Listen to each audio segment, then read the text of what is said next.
اعوذ باللہ من الشیطان الرجیم بسم اللہ الرحمن الرحیم۔ میرے محترم طلاب و طالبات، بالخصوص خواہران عزیز کہ جن سے میں تاریخ اہل بیت درس کے تحت روبرو اور مخاطب ہوں، میں آپ سب کی طول عمر اور صحت و سلامتی اور تحصیل علم میں کامیابی کے لیے بارگاہ رب العزت میں دست بدعا ہوں اور امید کرتا ہوں کہ آپ خیریت سے ہیں، رہیں گے انشاءاللہ، اور آپ کو علمی مدارج میں انشاءاللہ بلندیاں حاصل ہوں گی اور کامیابی ملے گی، علمی راہ پر آپ گامزن ہوں گے تو انشاءاللہ آپ مزید ترقی کریں گے۔ میں عرض کرنا چاہ رہا تھا کہ ہمارا جو درس چل رہا ہے تاریخ اہل بیت کا اس سیمسٹر میں، اس ترم میں، وہ تاریخ امام رضا علیہ السلام کے مکمل ہونے کے بعد اب وارد ہو رہا ہے بحث امام محمد تقی علیہ السلام میں۔ الحمدللہ بڑی حسن و خوبی کے ساتھ ہم نے تقریباً 13 جلسات پر مشتمل یا 11 جلسات پر مشتمل، وہ آپ کو علم ہوگا، ایک بحث جو ہے وہ امام رضا علیہ السلام کے حوالے سے مکمل کی، اور اس میں امام رضا کی انفرادی زندگی، ان کے متعلق جو اہم کتابیں ہیں، ان کی بعض اخلاقیات و خصوصیات اور بعض ان کی زندگی خاص اور اہم واقعات اور حالات، اور اسی طریقے سے کچھ کرامات اور معجزات یا یہ کہہ لیجئے کہ مناظرات وغیرہ کے ذکر کے ساتھ امام کے زمانے میں جو سیاسی حالات تھے اور ان کے زمانے کے جو حکام تھے ان کا ذکر کرتے ہوئے آپ کے قاتل کا اور کیفیت شہادت کا ذکر ہوا، اور آپ کے بعض اقوال زرین کی طرف اشارہ کیا گیا۔ یہی بحثیں تھوڑے بہت حذف و اضافے کے ساتھ یہی ان عناوین انشاءاللہ امام محمد تقی علیہ السلام کے سلسلے میں بھی آپ کے حوالے کیے جائیں گے، اور امام محمد تقی کی بھی زندگی سیاسی زندگی کے لحاظ سے، سیاسی اعتبار سے ایک بہت اہم اور بہت پر نشیب و فراز زندگی گزری ہے، ایک مختصر زندگی لیکن معرکۃ الآراء حیات طیبہ امام محمد تقی کی رہی ہے۔ اور میں عرض کروں گا بھی کہ امام محمد تقی کی ایک مختصر ترین زندگی، سارے ائمہ میں سب سے کم زندگی ظاہری اعتبار سے نویں امام نے گزاری ہے، اور اس مختصر زندگی میں دنیائے انسانیت میں ایک اہم ترین رکن کی حیثیت سے، رکن ہدایت کے عنوان سے آپ نے اپنے کو پہچانوایا، اور تقریباً 1200 سال گزر جانے کے بعد آج بھی امام محمد تقی علیہ السلام کو دنیائے ہدایت کے عظیم ترین آفتابوں اور شاہکاروں میں سے شمار کیا جاتا ہے۔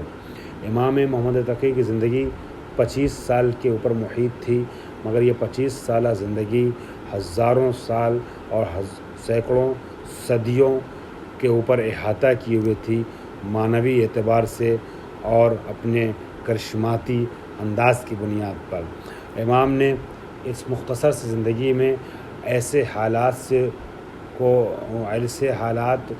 امام روبرو ہوئے، اور امام نے اس طریقے سے زندگی گزاری ہے کہ جب آپ مطالعہ کیجئے گا امام کی زندگی کا تو آپ کو محسوس نہیں ہوگا کہ امام کی زندگی صرف 25 سال پر محیط ہے، اور دنیا حیرت میں پڑ جاتی ہے، تعجب کرتی ہے، اور دنیا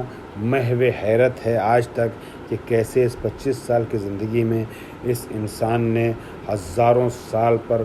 محیط کارنامے انجام دے دیے۔ علم کے اعتبار سے اگر دیکھا جائے، علمی خدمات میں امام محمد تقی کا ثانی ملنا مشکل ہے۔ تقوی اور جود و سخا اور کرم اور اس طریقے کے جو واقعات ہیں، اس کے اعتبار سے امام کی شخصیت لاثانی ہے۔ اگر سیاسی اعتبار سے دیکھا جائے تو امام نے سیاسی زندگی اس طریقے سے گزاری، بچپنے سے لے کر کے اپنی زندگی کے آخری مرحلے تک، کہ حکومت ہلتی تھی، بادشاہ ان کے زمانے کے پریشان رہتے تھے، حکام زمانہ پریشان رہتے تھے کہ ان کو کس طریقے سے ہینڈل کیا جائے اور کیسے چلایا جائے کہ یہ عوام کا اجتماع اپنی طرف کھینچنے میں کامیاب نہ ہو سکیں۔ اور اگر آپ امام کی زندگی کے معجزات کو دیکھیں گے تو بچپنے سے ہی امام کی زندگی کے معجزات اس طریقے سے ظاہر ہوئے کہ مامون الرشید جیسا مکار ترین انسان بھی اپنی مکاری کے ذریعے سے امام کو کہیں پہ ہیچ نہ کر سکا، زیر نہ کر سکا، اور امام ہمیشہ تابناک آفتاب کے طریقے سے چمکتے رہے۔ اور اسی طریقے سے اور بھی امام کے مختلف معجزات ہیں، ایسے حالات ہیں۔ امام کے اقوال کو اٹھا کر دیکھ لیجیے گا تو علم کلام میں، علم فقہ میں اور علم تفسیر وغیرہ میں امام کے ایسے کارنامے موجود ہیں کہ اگر اس کے اوپر کام کیا جائے تو سینکڑوں صفحات لکھنے کی ضرورت ہے۔ میں امام کی زندگی نامے کو بیان کرنے سے پہلے اپنی بات کی دلیل کے طور پہ آپ کی خدمت میں ایک اہم بات عرض کرنا چاہ رہا ہوں، اور جب میں وہ بات عرض کروں گا تو خود بخود جو بات میں کہنا چاہ رہا ہوں کہ امام کی زندگی کے لیے سینکڑوں اور ہزاروں صفحات لکھنے کی ضرورت ہے، جو آپ کی علمی خدمات ہیں وہ خود بخود کسی حد تک واضح ہو جائے گی۔ اگر ہم صرف ایک برنامے اور ایک پروگرام کی بات کریں تو آپ کی خدمت میں عرض کروں کہ امام جواد علیہ السلام کی زندگی میں کے سلسلے سے بہت سے آثار قلم بند کیے گئے ہیں۔ صرف فارسی اور عربی کے لحاظ سے اگر دیکھا جائے تو ایک مقالہ ہے کتاب شناسی امام جواد، فارسی میں لکھا گیا ہے کتاب شناسی امام جواد۔ اس میں اگر آپ پڑھیں گے، آپ مطالعہ کریں گے آپ لوگ، تو آپ کو معلوم ہوگا کہ 605 کتابیں امام جواد کے سلسلے میں جو لکھی گئی ہیں ان کتابوں کا اس میں ذکر ہے۔ اسی طریقے سے مقالات کو اگر دیکھا جائے تو 324 مقالات کا تذکرہ ہے۔ اور یہ آپ کو بتا دوں، ہم دلی میں بیٹھ کر کے، ہندوستان بیٹھ کر کے جو مقالہ لکھتے ہیں، چاہے فارسی میں لکھیں چاہے کسی اور زبان میں، یا ایران کے کسی چھوٹے شہر میں بیٹھنے والا جب فارسی مقالہ لکھتا ہے، یا دنیا عرب میں کسی چھوٹے شہر میں بیٹھنے والا عربی میں مقالہ لکھتا ہے، تو یہ مقالے انٹرنیشنل لیول پر مشہور نہیں ہو پاتے ہیں، تو اس فہرست میں شامل نہیں ہو پا رہے ہیں یہ مقالے یا یہ کتابیں کہ جو جمع کرنے والے نے اس فہرست میں جمع کیا ہے، مرتب کیا ہے۔ تو آپ سمجھ لیجئے کہ صرف اور صرف جو کتاب لکھی مقالہ جو لکھا گیا ہے کتاب شناسی امام جواد، اس رائٹر تک 605 کتابیں پہنچی ہیں امام کے متعلق، تو نہ جانے کتنی اور کتابیں ہوں گی جس کا اس رائٹر کو علم ہی نہیں ہوگا۔ اور یہ 605 کتابیں بھی زیادہ تر عربی اور فارسی کی ہیں۔ دنیا کی دیگر کتنی زبانوں میں کہاں کام ہوا ہے، کہاں لکھا گیا امام کے بارے میں، یہ تو رائٹر کو معلوم ہی نہیں ہے۔ تو 605 صرف کتابیں ہیں، 324 مقالے ہیں، ٹھیک ہے۔ اسی طریقے سے 248 پایان نامے ہیں، یعنی تھیسز ہیں،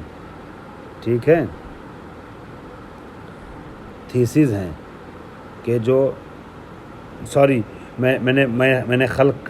کر دیا بحث کو۔ 605 اثرات ہیں، 605 اثر ہیں، 605 آثار ہیں جو امام کے بارے میں لکھے گئے ہیں، جس میں سے 324 کتابیں ہیں، 248 مقالے ہیں اور 33 پایان نامے یعنی امام کے بارے میں ریسرچ ہوئی ہے، تحقیق کی گئی ہے۔ گویا ایک تحقیق جب کی جاتی ہے تو ایک لائن حوالوں کے ساتھ ذکر کرنا پڑتا ہے۔ محقق ذمہ دار ہوتا ہے کہ بغیر حوالے کے ایک جملہ بھی اپنی جانب سے نہیں لکھتا ہے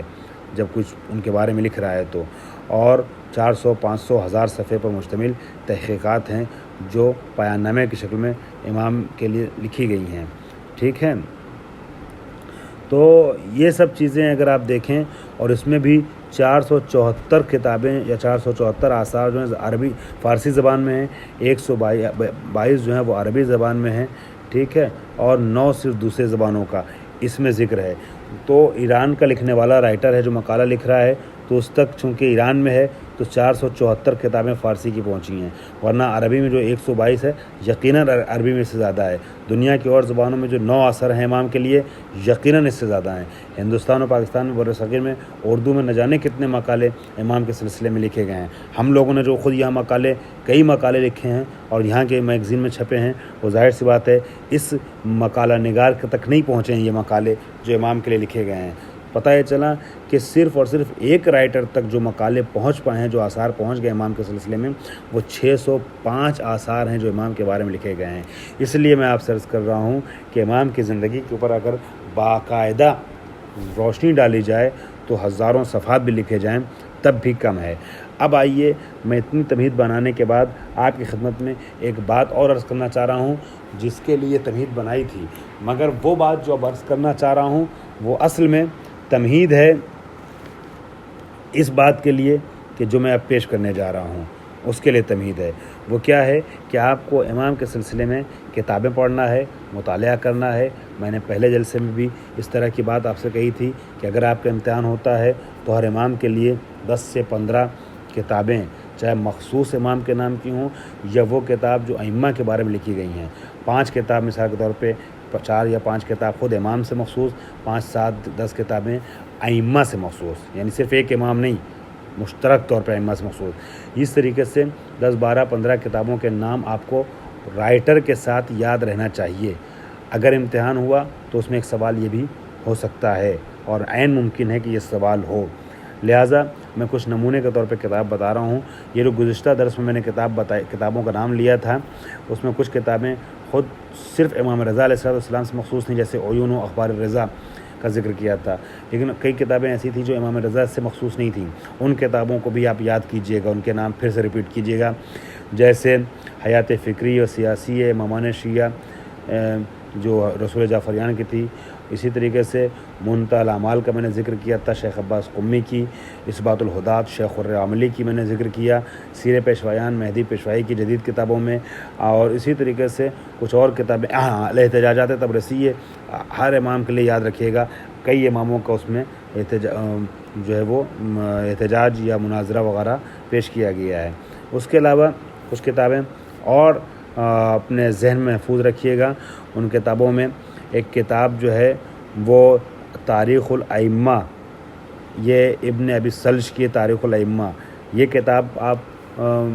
اس کا نام یاد رکھیے، رائٹر کا نام یاد رکھیے، ہو سکے تو کہیں سے دریافت ہو سکے یا آن لائن PDF وغیرہ، تو چند صفحے شروع کے آخر کے پڑھ کے ایک مرور کر دیجئے۔ جب آپ تاریخ کے طالب علم ہیں، آپ لوگ یہ تاریخ کی طالبہ ہیں، تو آپ کے لیے ضروری ہے کہ تاریخ کی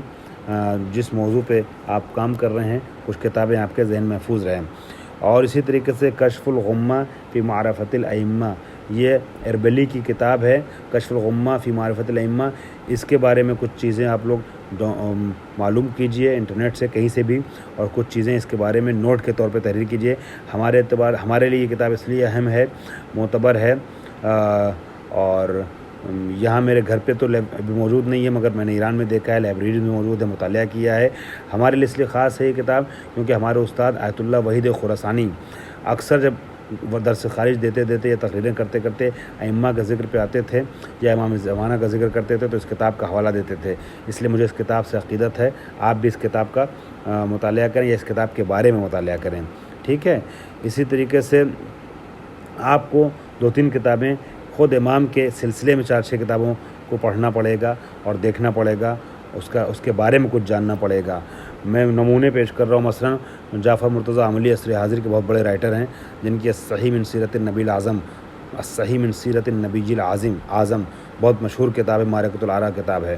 ان کی کتاب الحیات السیاسیہ للامام الجواد ہے، اس کا نام نوٹ کیجئے، یہ آپ کو کے ذہن میں رہنا چاہیے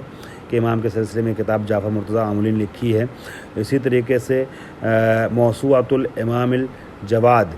ہے نا، موسوعۃ الامام الجواد، یہ غزالی صاحب کی لکھی ہوئی کتاب ہے۔ اسی طریقے سے سبل الرشاد الی اصحاب الامام الجواد، یہ شبستری صاحب کی لکھی ہوئی کتاب ہے۔ اسی طریقے کی اور بھی کتابیں ہیں، اس کو آپ ذہن میں رکھیے۔ مجھے یہ آج تمہیداً کچھ باتیں بیان کرنی تھیں، لیکن ہماری بنیاد چونکہ اس وائس کلپ کے ذریعے سے اختصار پر ہے، ہر درس مختصر رکھا گیا ہے، تو میں نے جلدی تسلسل سے کچھ باتیں بیان کی ہیں۔ پھر بھی آج کے اصلی درس کو یعنی امام کی انفرادی زندگی کو شروع کرنا تھا مجھے، وہاں تک نہیں پہنچ پایا ہوں، اس کو شروع نہیں کر پایا ہوں، اسی تمہید پر اپنی گفتگو پہلے درس میں روک رہا ہوں۔ انشاءاللہ آئندہ جو ہے آپ کے خدمت میں دوسرے مطالب اس کے ادامے کے طور پہ امام کی انفرادی زندگی کے حوالے سے پیش کیے جائیں گے۔ اپنا خیال رکھیے گا، وآخر دعوانا خدا حافظ۔